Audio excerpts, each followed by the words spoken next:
A oitava turma do TST rejeitou o recurso de um gerente de vendas da empresa de tecnologia IBM. Ele havia solicitado no processo indenização por dano moral e reconhecimento de dispensa discriminatória por ter câncer no rim.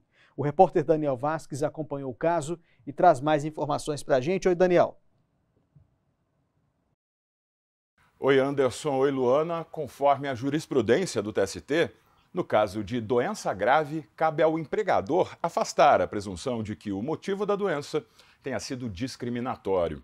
Ao avaliar o processo, a maioria do colegiado entendeu que a IBM conseguiu provar que só soube do diagnóstico após a demissão do empregado. O gerente havia obtido em primeiro grau o pagamento em dobro da remuneração do período entre a data da dispensa e a da publicação da sentença. Em grau de recurso, o Tribunal Regional do Trabalho da 2ª Região em São Paulo considerou legítima a dispensa com base em provas apresentadas no processo. O caso chegou então ao TST. O ministro Sérgio Pinto Martins, relator do agravo do gerente na oitava turma, assinalou que a Corte Superior Trabalhista não pode rever fatos e provas registrados pelo TRT, conforme estabelece a súmula 126 do tribunal. O ministro afirmou que, a partir do que foi registrado na decisão do regional, a IBM conseguiu afastar a presunção de dispensa discriminatória ao demonstrar que só soube do quadro clínico do trabalhador após comunicar a rescisão contratual por desempenho inadequado. O relator observou ainda que, ao ter conhecimento da doença, voltou atrás da decisão de dispensá-lo. A demissão ocorreu apenas após a alta médica. Segundo o ministro, a discriminação se caracteriza por qualquer distinção, exclusão, restrição ou preferência baseada em critério injustamente desqualificante, que destrói ou altera a igualdade de oportunidades ou de tratamento em matéria de emprego ou profissão. Com base nessa definição, o ministro constatou que a dispensa do gerente não ocorreu pelo fato dele ter câncer.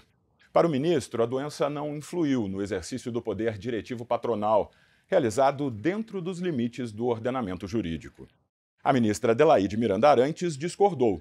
Ela considerou que a única testemunha ouvida foi indicada pela empresa sem apresentação de documento que comprovasse que a dispensa ocorreu por desempenho inadequado do empregado. A ministra apontou ainda que, em situações anteriores, o TST considerou discriminatória a dispensa calcada em provas frágeis e incapazes de desconstituir a presunção estabelecida pela súmula 443, que presume discriminatória a despedida de pessoa com doença grave que suscite estigma ou preconceito. Isso porque a preservação da dignidade humana do trabalhador e o valor social do trabalho são fundamentos da Constituição Federal e também o princípio da não discriminação e da função social da empresa também integra o contexto constitucional com a força principiológica, sendo que a sua efetividade não prescinde de uma aplicação concreta aos casos de dispensa discriminatória. Assim, o poder potestativo do empregador de dispensar um trabalhador cometido de doença estigmatizante é mitigado pela força normativa dos princípios constitucionais referidos, sendo necessária a prova cabal dos motivos que levaram o empregador a não acolher o manto protetivo que acoberta o trabalhador adoecido. O ministro Caputo Bastos, no entanto, acompanhou o relator. Ele entendeu haver nos autos provas de que a empresa não sabia da doença do empregado na data da dispensa. Ficou demonstrado que a empresa soube do quadro clínico do trabalhador apenas quando lhe comunicou a primeira resilição contratual, em 29/4/2016, a qual foi motivada pelo desempenho inadequado para a função ocupada.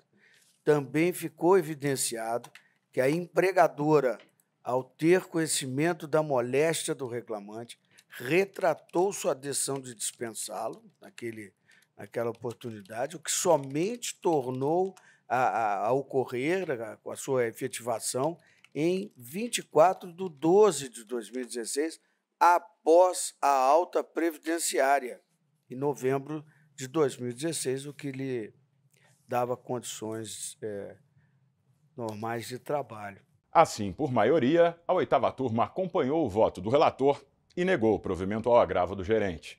A IBM apresentou embargos ainda não julgados. Anderson, Luana, eu volto com vocês no estúdio. Tá certo, Daniel. Muito obrigada pelas informações e bom trabalho para você.